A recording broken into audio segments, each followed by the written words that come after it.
Today on The Social, Helen Mirren shocks fellow leading ladies with her take on beauty. Do actors need to be beautiful to succeed in showbiz? And Miley Cyrus's candid reason for not having a makeup line. We discuss the role passion plays in pursuing your goals. Then, from side-swept tresses to bouncy bobs, find out how to narrow down your hairstyle choices with a look that complements your face shape.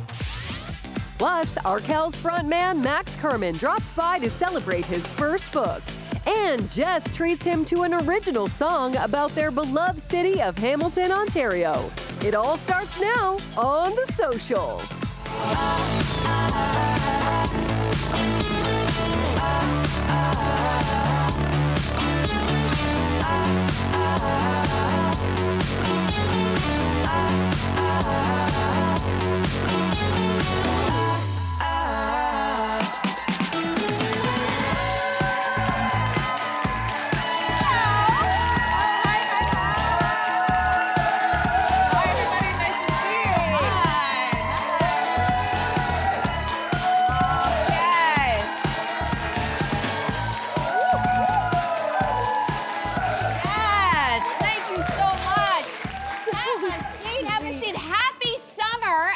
To The Social. Okay, fine. It's not officially summer, but it finally feels like it a little bit out here in Toronto, so we're excited. Here, welcome back, everybody. Listen, Helen Mirren, we're going to start with her today. She told The Hollywood Reporter that she knows she doesn't have a beautiful face. She also went on to tell the other people that were in the room, neither do you, Carrie Russell, Niecy Nash, Parker Posey, or any of those leading actresses that were sitting at the table during this Hollywood Reporter session. She said, however, they do have really interesting faces. Thoughts? Thoughts? So do we agree that you don't need a beautiful face to succeed in show business? Maybe just an interesting face? I agree. I totally agree. And I also wonder if it is regional. Like, it might be easier to get away with in some places rather than others. And I think it's a little easier in Britain. Any of you guys watch, like, British TV or movies? People look real. Like, no veneers. Their hair's a little messy. It's wrinkles. Just incredible. And I think Helen Mirren is one of them. I think Judi Dench is another. I think Tilda Swinton's another one of them. And it got me thinking, I wonder if, when it comes to film, if it has to do with the directors as well. Have you guys heard of, I think he's an Academy Award-winning director, Mike Leigh? Yes. He does incredible movies.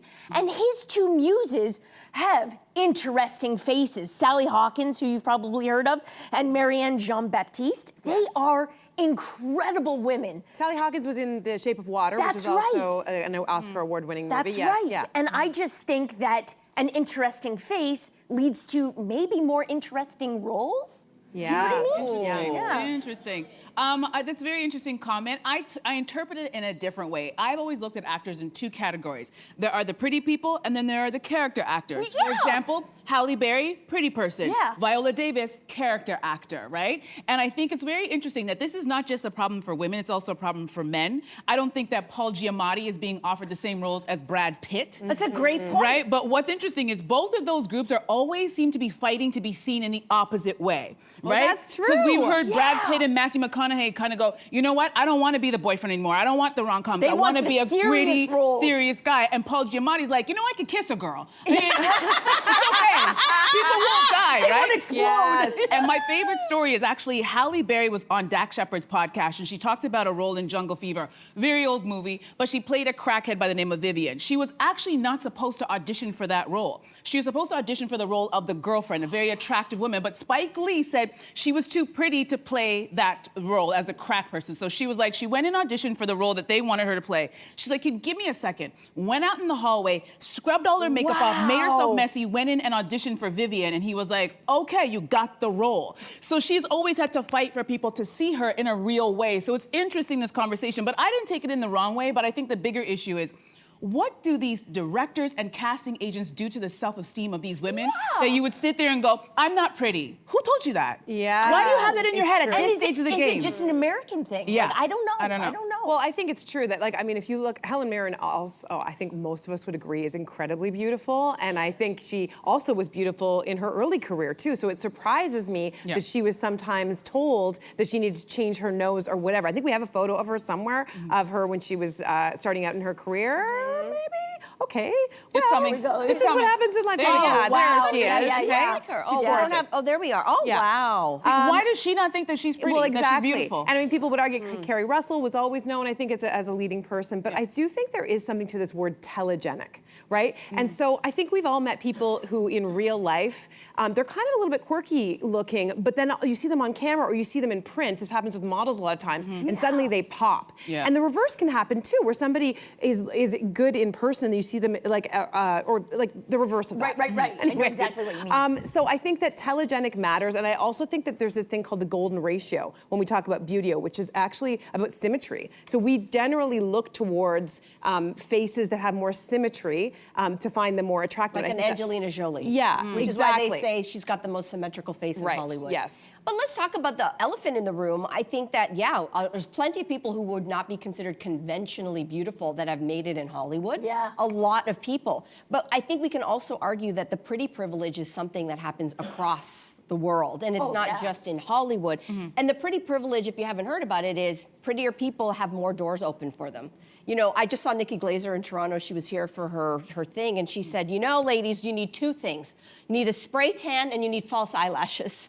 And you know why she said that? Because to her, life is easier when you're prettier. And she says, I didn't make that rule up. That rule exists. So does it mean you need no talent? Of course you need talent to make it. Otherwise your career is going to be this short. But the pretty privilege helps. And I thought of one person, and that is Margot Robbie. Undeniably talented. She's Barbie, for heaven's sake.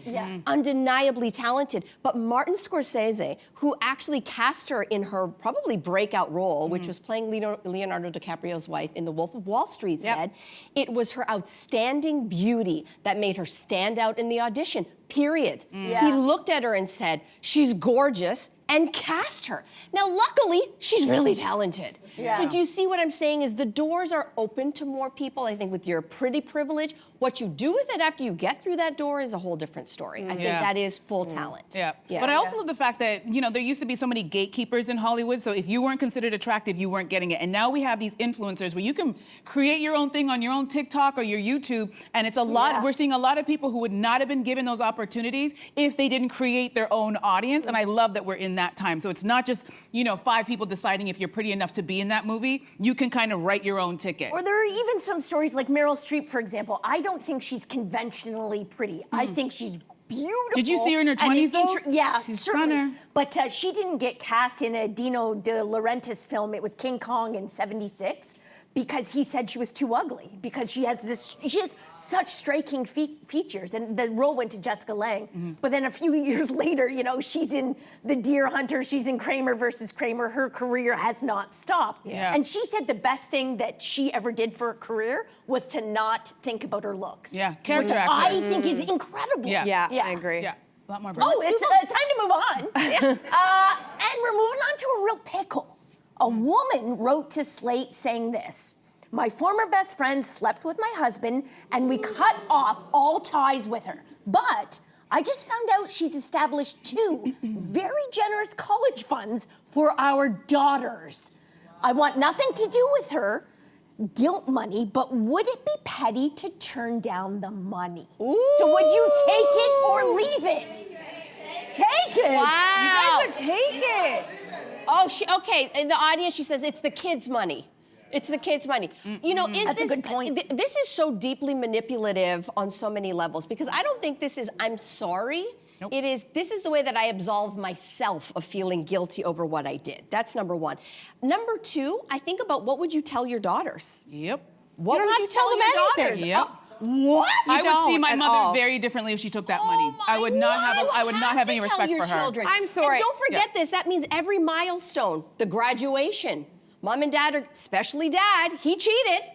Don't forget, Dad cheated. But she took him back. But wait, You and take anytime you them- spend your money, you have say. So if I pay money, if I give her the tuition money, do I get say on what she does? You know how people like to insert themselves? Oh, like yeah. The mother-in-law who gives you money for that wedding, but now all of a sudden she wants to invite 25 people?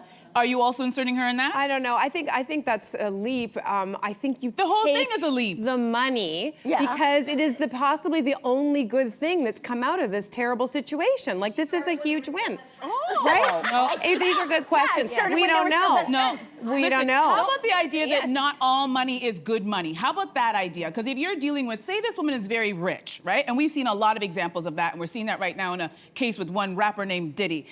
A rich person throwing money at you means nothing to them. It's a shut up and go away. So I want to know, how rich is this woman? Maybe this is just the way she's like, oh, I did this. I ruined our friendship. I ruined your marriage. It's ruined guilt money. Right? I ruined possibly your children's life because maybe your marriage, I don't know what's happening to it. So this is just me kind of going, here, take this, and then everything should be fine. But it she's is not so actually. Can I say what the advice columnist said in Slate, Yeah. which I totally agree with?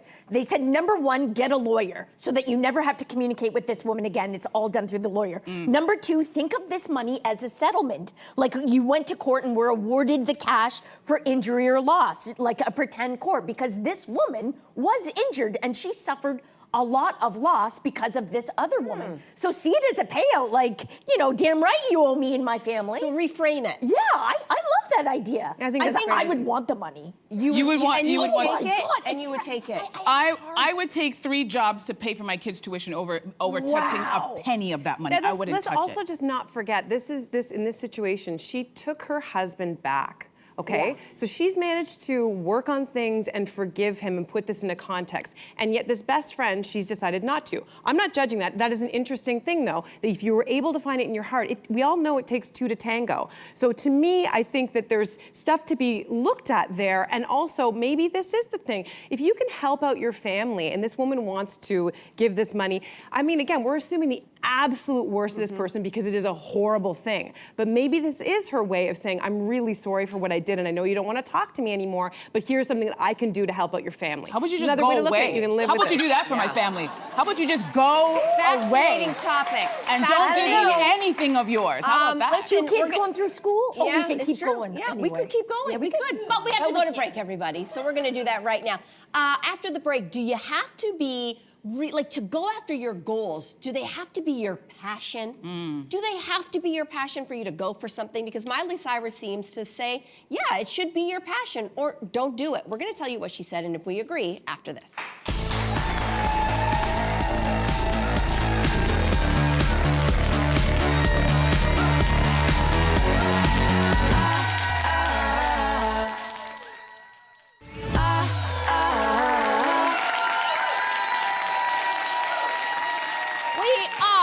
Everybody.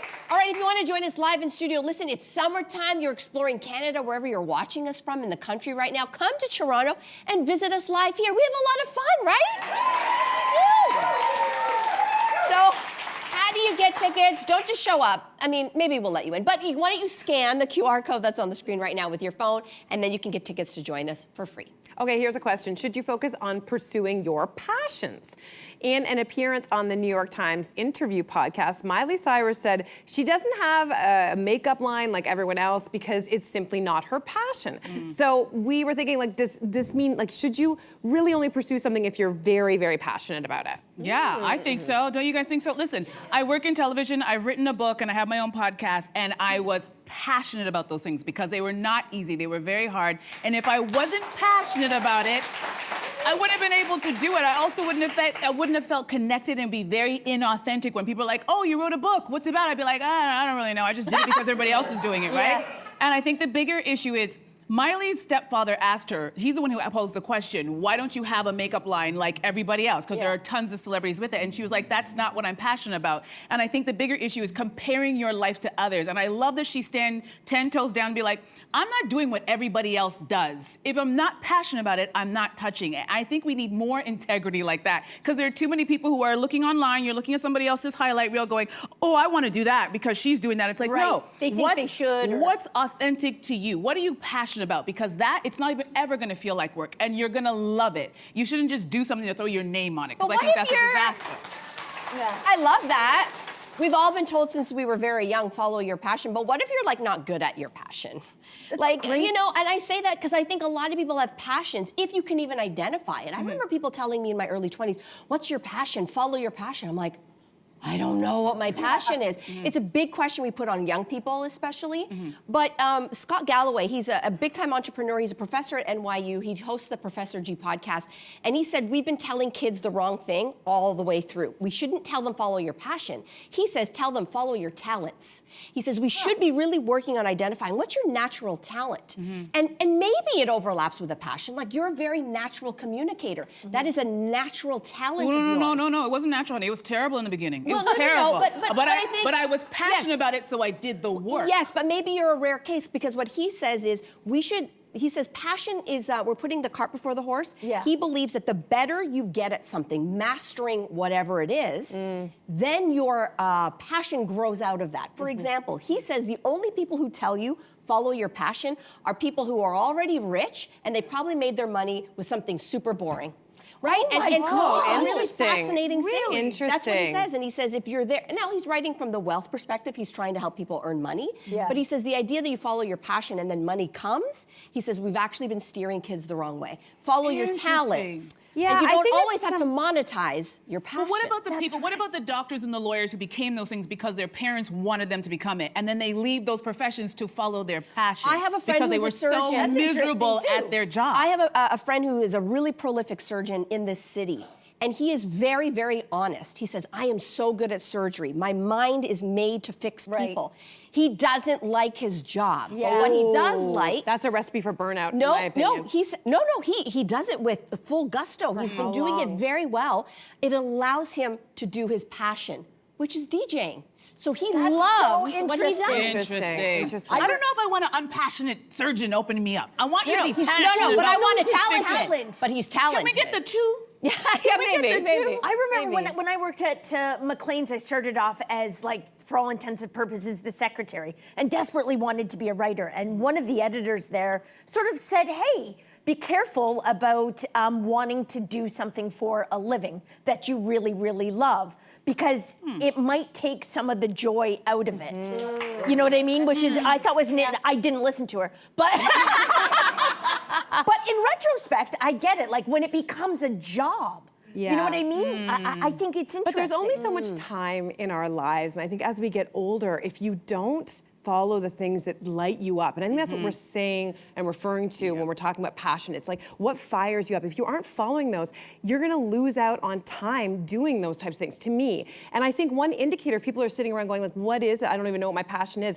If you get jealous when you're scrolling on anything like that, that's a good indicator of something that you're a passion that you're not following. Like, it's a little highlight. an unlived life? Yeah, that could be I fake do. boobs for me. Do No, you know what I I mean? don't Like, think you feel that way about I fake love boobs. them sometimes. But do you feel jealous? Yeah. But here's the deal. Really? I don't No, think that's necessary. Oh, sorry. No, go ahead. Well, that's not a career. I mean, when you're watching somebody doing something and you're like, oh, you have a reaction. I see I that. think that means that there's something I that they're could do doing. that. Exactly. Or see, and I hear what you're saying, but I think when you get that little pang of jealousy, that means that you're not following what you're That's what supposed I to mean. do. Not I'm what saying that the same person. thing. Okay, not what that Yeah. person's Yeah, doing. 100%. Okay. That's what I was thinking. Well, listen, we've solved the world's problems. And I think, you know what?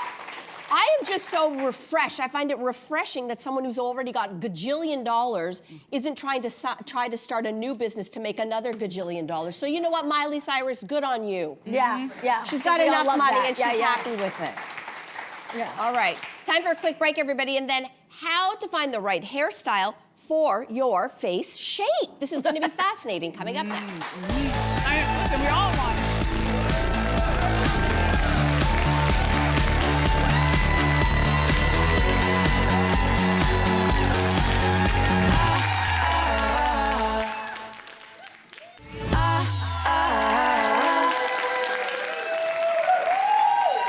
Welcome back. Have you ever considered cutting your hair according to your face shape? Because apparently it can make a huge difference. Yes, and here to walk us through what we need to look out for when it comes to the perfect cut to make the most out of our faces, make our face look natural shape, is hair expert Jason Lee. Hey, Jason! Okay, so Jason, I don't think I've ever really considered my face shape when it comes to a cut, but how crucial is it to consider that when it comes to our haircuts? Right, so for sure, as a hairdresser, my goal is to create an amazing haircut that's both customized and tailored for the individual. That starts by taking a look at your face shape, and I do walk around as a hairdresser and I do notice everybody's hair. Most people would just wear their hair long and it hangs, or goes back into a ponytail, and nothing wrong with that. I love a workout ponytail, but maybe the next time you're with your hairdresser, maybe ask them to take a look at your face shape and do a haircut that will help elevate your best features and potentially, rebalance the areas that maybe you're not as confident with. We all have those areas. And I think that kind of approach is what makes a haircut go from being really good to being great. Oh, we want really great. All right, so break down the different kinds of face shapes that are out there. For sure, so there's several. There are face shapes like a diamond face shape, or you can talk about a heart-shaped face, square or oblong. Today we're gonna focus on 3 different looks. We're gonna talk about a face shape that's round, then we're gonna look at an oval-shaped face, and then we're gonna look at a diamond-shaped face. Okay. Okay, are there some quick tips, like if everyone right now is like looking at their phone or in a mirror right now to be like, what is my face shape? How do we determine it? Right, so I do feel as though not everybody is a visual person, so sometimes it's harder, some things are harder for others to see. I say exactly that. Pull your hair back, take a selfie, and then try to draw a shape around your face to see what it kind of looks like. Does it look like a diamond-shaped face? Does it look like an inverted triangle? That's how you determine what your face shape is. Okay. All right, so let's get started, because you've already gone ahead and done some of these makeovers for us to demonstrate how haircuts can, based on your face shape, can really make a huge difference. So we're starting off with Kathy. Tell us about Kathy. So Kathy has a beautiful round-shaped face, and how we know it's a round-shaped face is because she has those beautiful wider cheeks. Her chin is a little bit rounded, and the trick with a round-shaped face to acknowledge is that your height and your width are very similar. And so that's how you know you have a round-shaped face. Okay, so before we get into her after look, do we have any celebrity examples of round-shaped faces? Right. I think somebody like Gemma Chan is a great example. Michelle Williams and Viola Davis. They're beautiful round-shaped faces. Amazing. Yeah. All right, you guys want to see Kathy? Kathy, come on out.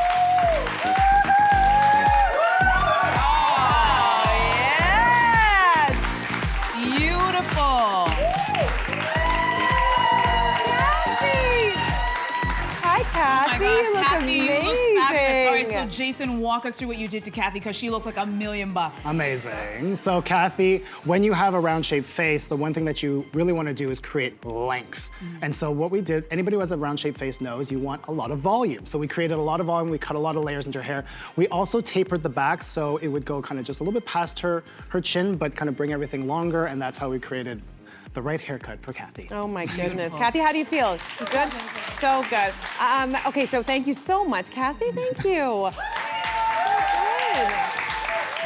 Okay, next up we have our very own Carmela. So first tell us about her face shape. So Carmela has an oval-shaped face. You can see this because it's a little bit longer than the round-shaped face, but it has that beautiful shape around the chin, and kind of every corner is a little bit rounded. The funny thing about an oval-shaped face is that it's the most coveted because it's the most versatile. And what that means to a hairdresser is that we can do a lot of different haircuts on an oval-shaped face. All right, so can you give us some celebrity examples of an oval shape? I feel like Jessica Alba's a great example, Kim Kardashian, Miss Beyonce. They all have these beautiful oval-shaped faces. Okay, so we want to see Carmela's after. So Carmela, come on out!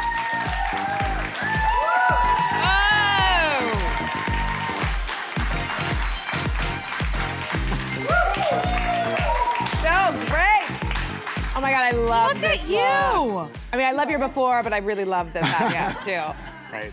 Tell us about this look. Yeah, Carmela can do no wrong, right? She's so beautiful. The thing I love about oval-shaped faces is that I love to create a little bit of face framing around it just because I really feel like it uplifts the cheekbones and it really highlights that. She has an amazing texture to her hair. Blow-dried it smooth, cut some layers, and I just love this kind of movement in her hair. She looks so pretty. Oh my Gorgeous. gosh, Carmela, this Thank is a you whole so new much, look. Carmela. You look incredible. Thank you. Another stunning lady. All right, last but certainly not least, we have Sunita with a diamond face. So walk us through that face shape. Right, diamond face shape, again, longer than it is wide, similar to an oval shape, but we have these very sharp, beautiful cheekbones that we all want. And you can see, if you kind of draw around that face, you could probably see a diamond shape. It has a little bit more of a tapered chin. But it's super beautiful, and just wait till you see what she looks like. Okay, so before we do that, Yeah. tell us some celebrities who have this shape face. Right. I feel like Jennifer Lopez is a great example. Kate Hudson, Okay, I Zoe can see Kravitz, beautiful, right? You can see that tapered yes. chin and Yeah. those very strong cheekbones. So pretty. It's a good look. All right, you guys ready to see Sunita? Sunita, girl, come on out. Let's see that diamond face.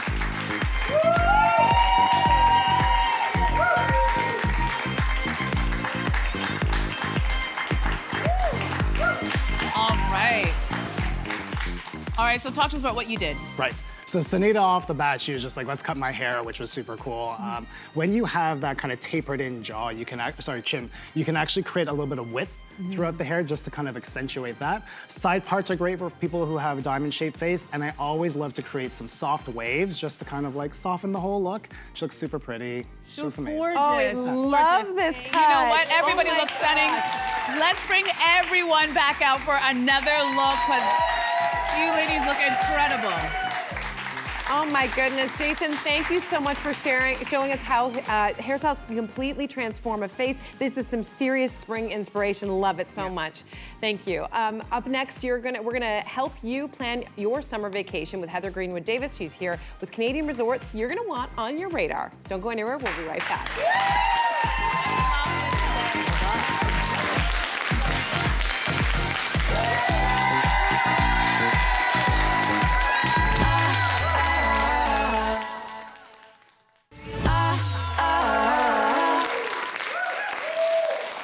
Welcome back, everyone. Between currency fluctuations and political issues, chances are you're reconsidering your usual summer vacation destinations this year. Luckily, we live in an amazing country with plenty of things to see and do. So here, yes, indeed. Here to share some Canadian resorts with a historic twist is our friend and travel expert, Heather Greenwood Davis. Welcome back. Welcome back. Oh my gosh, Heather, it's not just us, like Canadian travel fever. Like we are up here with our fever and we like it. Yes, Okay, it's a big deal. It's huge because, of course, we've just gone through what felt like the world's longest winter, right? So everybody is over it, and now all of these issues internationally are, maybe curtailing where we thought we were going this summer. But the great silver lining is that there is so much here to discover and rediscover, right in Canada. All right, so let's get started. Let's go to our first place. We're going out east to New Brunswick. Talk to us about the Algonquin Resort. The Algonquin Resort is iconic. So this is a 233-room hotel. Wow. It's in St. Andrews by the Sea. Ooh, and St. pretty. Andrews by the Sea is a National Historic District and one of Canada's prettiest towns. This is peace and quiet and an iconic stay. So believe it or not, this was built in 1889. Wow. It's just gone through a $20 million makeover, and they've changed everything. The rooms, the outdoors, the dining. They've added a new Nordic spa. Tons of amenities here. Canada's largest 3-story indoor water slide. A nightly adults-only 1 hour swim time. So if you don't want the kids in there, outdoor fireplaces. No kids. A mom just started clapping real hard for that Live one. music, s'mores, everything. Okay. Whoa, so this hotel is well over 100 years old. What are some other fun things to know about it? It's got some great facts. Okay, so it's Canada's first seaside resort. It was known as a retreat for the elite who want sea air. It has a golf course, and it's home to Canada's oldest clubhouse. And this one is cool. This is Chef George Braxton. You're going to see him soon. He's an executive chef. He was the executive chef in 1894. Yes, first African-American executive chef in a Canadian hotel. Wow. That's a big deal. Yeah. That's a big deal. And the celebs love it too, right? The Queen's been there, Yeah, I Mirren, bet. Trudeau, all of them. Okay, so up next is Prince Edward Island. So tell us about the Blackbush Resort. I am so excited about this resort. I'm going to PEI in a week or two, and I'm excited to go there. Fishing village on the island's North Shore is where this one's located. You're going to find 2-bedroom beach villas, 3-bedroom cottages. This year, they added a 30-room Hotel Acadia. So this hotel is named for the hotel that was here in the late 1800s to 1906. That one was destroyed by fire. It also charged $2 a day. So, Wow. it's a while ago. Yeah. This version of it overlooks the national park. It overlooks the ocean and the dunes. You've got direct trail access to the beach. You've got bonfires, outdoor pools, yoga, you name it. They've got 2 restaurants there, and what I'm most looking forward to, they have 2 hot tubs on the rooftop that you can go out at night and do some stargazing. I'm actually going down there for a retreat with divine design collection. So Do you need a I'm travel excited. buddy? I do. I'm taking my parents. Oh, that's. I think I saw horse riding too. I don't I'm know. sure. Okay. Anyway, PEI. I might just be making that up. I'm not sure. Okay, let's stick with the Eastern Provinces. You've got a property that was once a Prime Minister's home in Nova Scotia. That's right. So this is the Borden House in Nova Scotia, and it's one of the lodging options at the Evangeline in Nova Scotia. It's set on 5 acres in Grand Pré, Nova Scotia. It's a UNESCO World Heritage Site. It's about an hour to Halifax, and it's not far from Wolfville, which is where you're going to find great wineries, great food. 27 rooms over 3 buildings. The Borden House had the most recent renovations. Those were done by Bricks and Birches, and they have a ton of their original features, the railing, some shelving, that sort of thing. But they've added all these modern touches. So this, in 1858, was the childhood home. It was created in 1858, and it was the childhood home of Sir Robert Borden. So he was our 8th Prime Minister.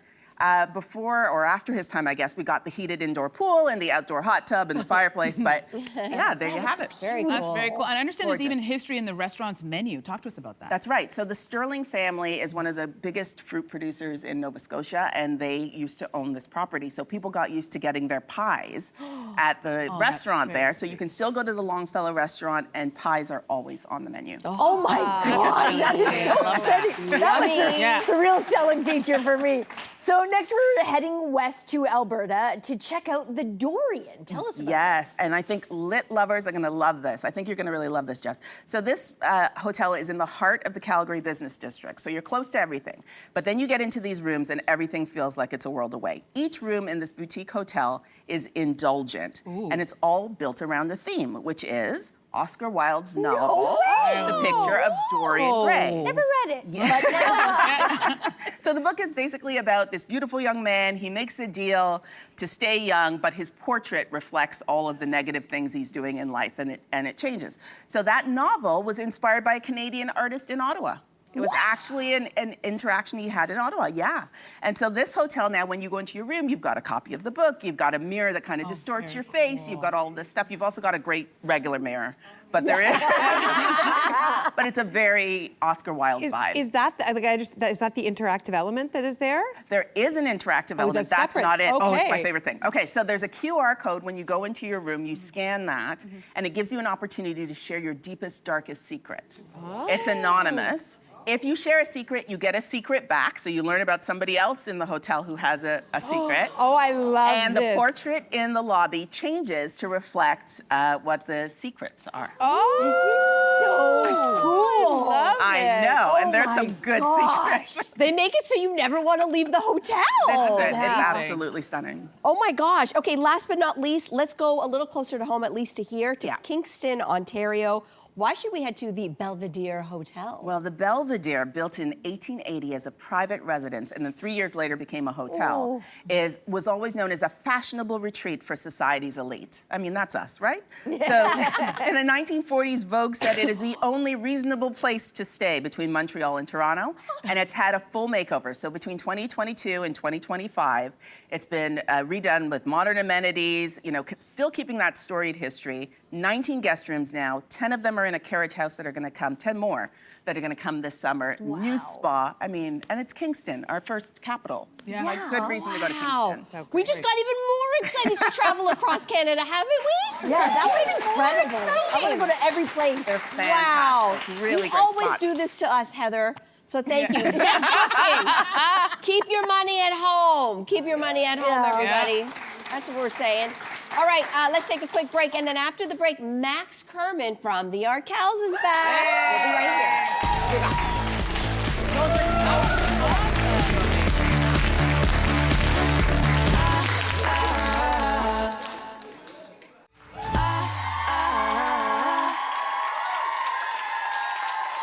Welcome back, everyone. You know our next guest as the frontman of the Canadian rock band Arkells. Yeah. And now he's adding author to his list of creative works in progress. We'd like to welcome back to the social author of the brand new book, Try Hard, Max Kerman. Yay! I prefer best-selling author. Oh, excuse us, best-selling Yeah, author. yes. Good. New That's really moniker. good. Thank you. Hey, listen, Max, the music industry, at least I feel, is full of people who try really hard to be cool. But you take no shame in identifying as a tryhard. So how has that actually helped your career?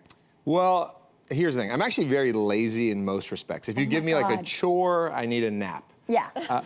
But I am a problem solver when there's like something that needs to get figured out. So can I give you an example I'm working through today? Yeah. Okay, the band is flying to Edmonton to play Game 1 for the Stanley Cup Finals. Get out! That's huge. It's tomorrow. I am known as a person who has the coolest vintage clothing. People see me with like cool, like, you know, old Blue Jays shirts or old Raptors stuff. So I want to put out a call. Which camera can I look at? That one? Yeah. Okay. Attention, people of Edmonton.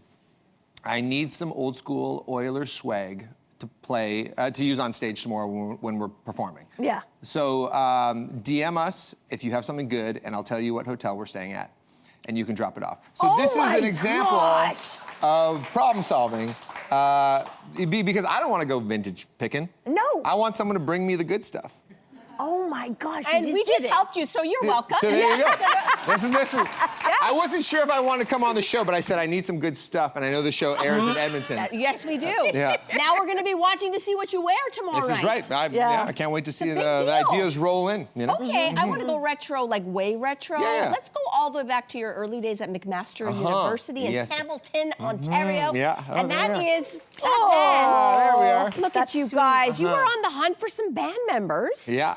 To create Arkells. So do you, I guess, remember the moment when you found the guys and then there was a moment that maybe clicked and was like, I think I did it? Well, I think our band has succeeded in part because we're diligent and pretty hardworking. And I just got off a band call with the guys today, and we were talking about planning. And that instinct to be sort of like, this is not rock and roll, but responsible about like our plans has always been there. But at the moment it clicked, on our 6th drink at the kegger, 85 Arkells House. No way. Yeah. Yeah, you know, we threw keggers too. Yeah. of At course, 85 Augie. Arkell Street in At Hamilton, 85 Arkell right by Street. McMaster. Yes. That is very, very cool. Max, let's get back to this book, because you write something about songwriting. You say that what an artist does, anyone can do. Anyone can do it. And I took that as a challenge. I don't know if you're aware, but I live in Hamilton now. I know this. And I thought I would try to write a song, if anyone can do it. Oh my. Just about Hamilton. Oh, so it's like an a cappella version. It's an a cappella. Okay. I'm using Twinkle, Twinkle, Little Star as a melody. Good melody, Royalty timeless, free. yeah. Royalty Okay. free as well. Yeah, right. Oh, and also I can't sing, but here we go. Okay. Hamilton, Hamilton, you steel town queen. Grittiest yet prettiest place I've ever seen. Nice. Waterfalls and escarpment views. Heart and hustle and tie cats too. Hamilton, Hamilton, you're one of a kind. Even your donuts and potholes shine. Oh, pretty good. Bravo. So, very good. Yeah. Very, very good. So, No, I can take it. no. Go on. Okay, there's a few ways we could do this. I just come on tour with you. Yeah, you could come on tour. Yeah. I mean, so part of being an artist is just stealing from other great artists. Yeah. So there's a couple lines in there that I might need to take, like shining potholes. Good one. Thank you. Yeah. So don't be surprised if on the next record you see that lyric somewhere. Can we copyright that really quickly? Yeah. Thank you. Okay. I hear royalties. Anyway, listen, Arkells, you guys made a big announcement that the festival that you guys put on called The Rally is making a comeback. It's happening this month at Hamilton Stadium. And this is a huge, huge deal. And to celebrate the announcement, you decided to go back and play one of the first venues that you ever performed at as a band. So where was it? And what was that like to go back? Yeah, we played at this little venue called the Underground for like 150 people. And for context, Tim Hortons Field, there's gonna be 25,000 people there. Oh my gosh. There we are singing in the middle of the crowd. And this is where we learned how to be a band. And that's why these small venues are so important, because they get you reps. You know, it's like that's the only way you get better, is if you're performing in front of small crowds like this. And then once you feel comfortable doing that, then maybe you have a chance to get to the next stage. That is so cool. Very, well, very congrats. cool. It's really, Thank you. really exciting. We're kind of in and out of the book, but let's get back to the book because you call out your dad a lot in the book, and you say that he really, really shaped your career. And next weekend, you know, it's Father's Day, in case anybody's, you know, you don't remember, Father's Day next weekend. What is a piece of advice that your dad gave you that you think, hey, why don't you share it with Canada? Well, it's funny you mention my dad because he's sort of semi-retired, and we coach a baseball team together. My nephew's Kai's baseball team, and he's the head coach, and it's his grandson playing. He coached me as a baseball player, but he's also just looking for stuff to do. You know, he's retired. Yeah. And he texted me today. I didn't know this question was being asked, but he texted me today. He's like, "What are you doing today?" I was like, "I'm going on the social." He's like, "Can I come?" He does a lot of "Can I come?" So my dad's actually right there. Dad, come. Yeah, Michael. Hi, Michael. Can we bring him up? Dad, come on up. Yeah, grab that. Yeah. We'll grab you a microphone, cool. Michael. Can we get? Yeah, we got it. We got a microphone. Yeah, give that to Dad. All right. So what I want to do to take this opportunity is for our baseball team, we're the Angels. Yeah. Where we play Christy Pitts. Yeah. And we have a cheer that my dad invents at the beginning of each season. What is the cheer? Well, I invented Angels Fly High. Yeah. And then I said to the guys, the kids, what should be next? And they said, in the sky. So I said, okay, so Angels Fly High, in the sky, let's go Angels. Yeah, that's pretty good. And, almost as good as Jess Allen. Almost as good as my song. And my point is, we're all creative. We're all creative. That's a beautiful note to end on. Matt here, Michael. Yeah. Appreciate that too. We appreciate you both. Yeah, you know, this is a good guy right here. I can tell, Yeah. and this is a beautiful relationship. You've made our day by joining us, both of you. So thank you very Happy much. early Father's Day. Yes. Thank you. I appreciate it. Yes. So Try Hard Creative Work in Progress is out now. Studio audience, you're all going home with your own copy.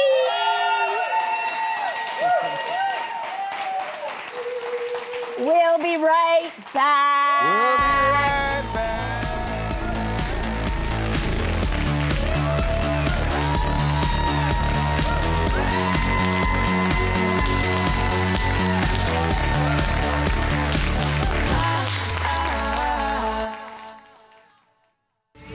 right back.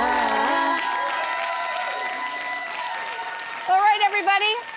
All right, looking ahead on the social, we've got really exciting stuff coming up in the very near future, like the one and only Eric McCormack will be here. Ooh. I know. He's gone from his Will and Grace days to a brand new horror series called Hell Motel. I cannot wait. I know, it's going to be so good. Also, Erica Work is going to be back. She'll be breaking down how to wear the new fisherman aesthetic for the summer. What? Okay? Oh, get up and cozy with those sardines, friends. Because apparently, speaking of iconography, because we're all obsessed with Jess Allen's outfit today. Fish. Little fish, sardines, fisherman aesthetic. Fisherman aesthetic. Is back. And also neuroscientist and TED speaker Sarah Baldeo. She's been here several times. She's so smart. She explains why your genes play a key role in determining if you're best suited to be living in the city or the suburbs. This is going to be a cool week. Cool. Rather. Yeah, that. Yeah. Yeah, that part, everybody. Thank you so much for being with us, everybody. We're on YouTube. We're on social media. Hey, we are streaming on Crave as well. Did you know? If you miss any part of the show, listen to our podcast as well. And we will see you same time, same place next time. Bye-bye.